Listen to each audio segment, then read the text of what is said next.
This time, when we fight Thanos, we're pulling out all the stops. We're going to be at full strength, alright? Hawkeye's going to be there.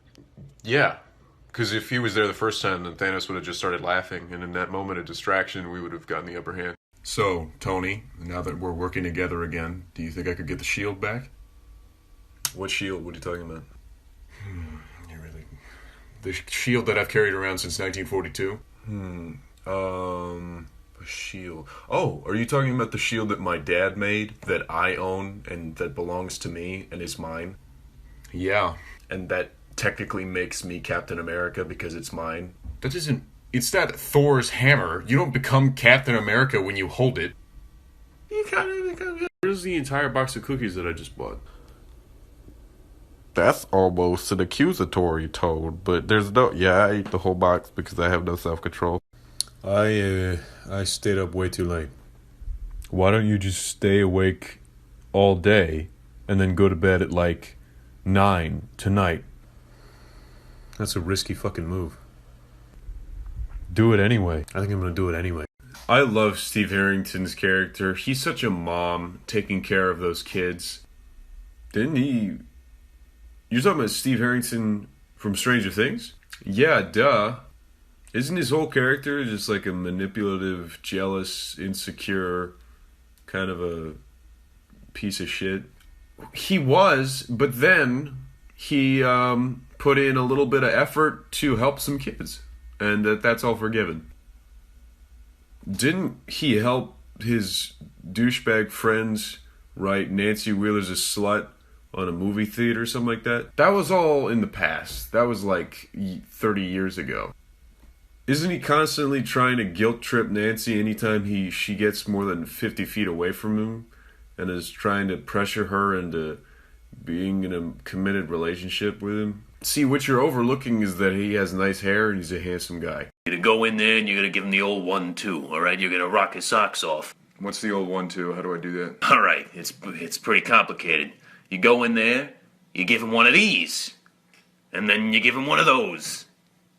You just pantomime punching a guy twice. Yeah, it's pretty crazy. Did you come up with that? Yeah, it's the old 1-2. It's a classic. It's legendary. So, before you did that, people will just fight with one punch. Yeah. And then you got into a fight with a guy, and you hit him twice, and I'm assuming everybody in the room freaked out. Are you making fun of me? No, I'm calling you a revolutionary. You're a genius. If you don't want my help, I understand. No, I definitely plan on hitting him more than once. I'm going to use your strategy, in fact. Hey, what's a good threat or insult? I hope the Statue of Liberty comes to life and throws a building at your house. Is that something... Did you already think of that before? Is that something you... It sounded like you thought of that, and then I asked, and you were like, I've already got this one for you specifically. Is that what's going on? I've got others, if that one's too weird. Hey, be careful what you wish for. You might just get it. Why did you say that? That sounds great. Why did you say it like a threat? Well, it's supposed to mean like, you think you know exactly what you want, and what you want's going to be good when you get it. But then you might get it and realize it's bad. So, why not just say that? Because I don't fucking know. Okay, so as new team leader, anyone who does not have a superpower, but instead some sort of stupid gimmick, will be given an Iron Man suit. That's kind of stupid. Hey Falcon, I'm glad that you know I was talking about you, even though I didn't say your name. Kind of says a lot, doesn't it? Okay, first of all, it's not a stupid gimmick, alright? I have wings, and I can fly. So can geese. I don't see any geese at this table. Other than you, maybe. I don't know if you're a goose. Alright, that's really rude, and I think I'm gonna walk away now. You can fly away. You've mentioned that you can do that. That's really funny, man. See you, man. He's gotta go anyway, probably. He's probably just looking for the opportunity to leave because he's gotta fly south. So, Peter, I have like a couple of questions for you. Yeah, what's up? What do you do outside of being a photographer? I work on my computer a lot. I'm into electronics, stuff like that. Are you like a bodybuilder or a gymnast? No. I just sort of do nerd stuff, you know. Why are you so jacked then? I'm not. What? Okay, well, you look like you're carved out of marble. Is that just a result of you tinkering with electronics? I'm very aggressive when I solder. I believe you. But so the thing is, there's no way you could look like that unless you were a gymnast or a weightlifter. Spider-Man. I was gonna say Spider-Man. You're a fucking liar.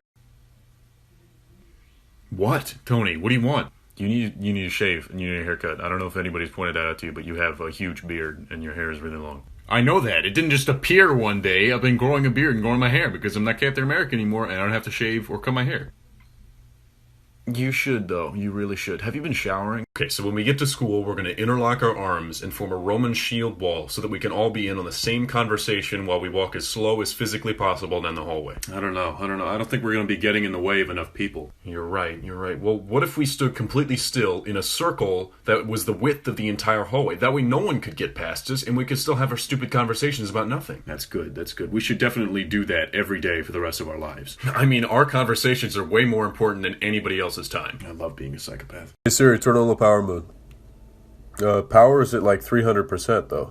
What did you just say to me? Turn on fucking low power mode right now. Well, look at this. Harry Potter. You look exactly like my mom. Yeah, people say I have her eyes. That's not what I was going to say. I was going to say you look like your dad. You look like a clone of your dad. Who told you that you have your mom's eyes? People every day. It's like the same thing that's... People have told me that since I was 11. Your mom's eyes were like brown. We're talking about Lily, your mom, right? Yeah, I know. Your mom's eyes were brown, yours are blue. You're like blueberries in your face. That's strange. Everybody's always told me that I have my mom's eyes. And you, like, just believe them? Don't you have a picture of your mom in your house somewhere? Of course, I've got a moving picture of her in my closet at home. Have you ever, like, looked at it at all? Are you taking a piss? Yes, I've looked at the picture of my mom before. I'm just saying, because you're saying that you have the same eyes as your mom, and your mom had drastically different eyes than that. I mean, what do you want me to say? I've had just about enough of your sarcasm. Just about. So you could probably have some more if you wanted to, right? That's exactly what I'm talking about. Have you ever, like, introduced a friend of yours to a new piece of information or, like, a phrase they haven't heard before, and then later on you hear them use that, like, bring it up in a different conversation, and they don't mention that you were the one who told them, and you, for some reason, are slightly bothered by that? Like, I feel like I've been plagiarized, but it's not like a quote that's attributed to me. It's just like the day on which Pearl Harbor happened, and them bringing it up is enough to make me feel like... They are plagiarizing me. I am the god of knowledge, and they are merely my pupil. Why do you feel like you have a monopoly on little factoids that you happen to know and other people that you introduce to it don't know? You clearly didn't hear me when I said I was the god of knowledge. Don't eat now, it'll spoil your appetite, and then you won't be able to eat later. Did you wake up this morning and know that you would say the most incorrect thing ever said in the history of time? You know those videos where the owner of a dog is like presenting two hands, and then the dog has to pick one, and then the dog picks a hand, and then is presented with one treat, and then the owner opens the other hand, and there's like 95 treats, and the dog's just like, well, you know, that's on me. I'm not going to eat those treats because I don't deserve it. I have never met a single dog that would not immediately eat part of that person's hand and every one of those treats. Where do they get these, like, English, well-prepared dogs? Dogs will run at 95 miles an hour into a plate glass door, but they are smart enough to understand the rules of gambling. They understand fairness in games. Where do they get these dogs? You know what? I lost, and that's on me. I'm gonna go eat my own ass. In Harry Potter, when Harry, in the last movie, goes to the train station with his kids and then puts his hand on one of the kids' shoulders and goes like, Albus Severus Potter. And I was like, oh, well, so he named his kids after people who were influential in his life. And then it started making me laugh because of the idea of him naming one of them Dobby. Dobby, you come back here right now. Not until you legally changed my name. I named you after the bravest elf I ever knew. The bravest elf you ever knew had a stupid name. You could have named me shit and it would have been a better name. Either dive headfirst into this swimming pool filled with broken glass and scorpions, or have the roof of your mouth be itchy for the next 10 minutes.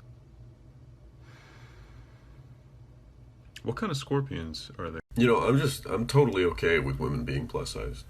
Okay, that's good. It's a good thing. Because it turns me on so much. No, I don't know I thought we were on the same page for like 3 seconds. The year is 2018. Donald Trump is locked in an intense Yu-Gi-Oh duel with Ryan Reynolds, the current Prime Minister of Canada.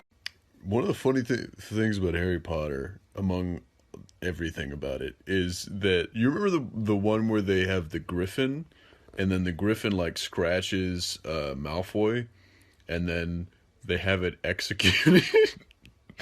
And that's funny in itself, but also they have like a fucking whole executioner. Like he's got an axe and a black hood. Why does Hogwarts employ an executioner? Headmaster, should we use money to, redesign the staircases so they send people where they want to go instead of any random direction that decides to? Or, perhaps remove the dungeons full of puzzles, death traps, and monsters? Should we do that? No, you fool! We must hire an executioner because we have so very many people that need to die.